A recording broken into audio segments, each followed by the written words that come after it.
Des centaines de terroristes, y compris de nombreux mercenaires étrangers, ont été neutralisés lors d'affrontements avec l'armée syrienne dans les provinces d'Idlib et d'Alep.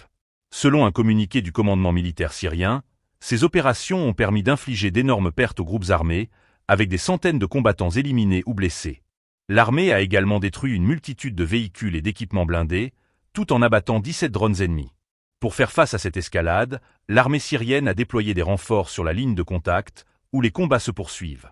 Les forces armées continuent de repousser les attaques lancées par des groupes terroristes, notamment le groupe Jabhat al-Nusra, qui a récemment intensifié ses offensives en s'appuyant sur des unités de mercenaires.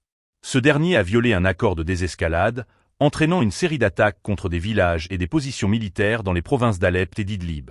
Le journal Al-Watan a rapporté que l'aviation syrienne a mené des frappes ciblées sur les quartiers généraux des groupes armés dans les villes d'Idlib et d'Al-Dana. La défense des fronts d'Alep et d'Idlib est essentielle pour l'armée syrienne, qui cherche à maintenir le contrôle sur ces régions stratégiques.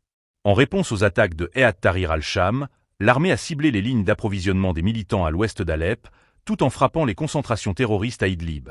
Le conflit syrien, qui dure depuis 2011, a laissé des groupes terroristes dispersés opérer dans les zones désertiques du nord et du nord-est du pays. Ces groupes mènent régulièrement des raids contre des véhicules civils et militaires, terrorisant les habitants des villages reculés. L'armée syrienne poursuit ses opérations ciblées pour éliminer les dernières unités militantes, dans un effort continu pour rétablir la sécurité et la stabilité dans une région encore marquée par des décennies de conflits. La situation demeure complexe et volatile, avec des affrontements fréquents et des violations des accords de cessez-le-feu.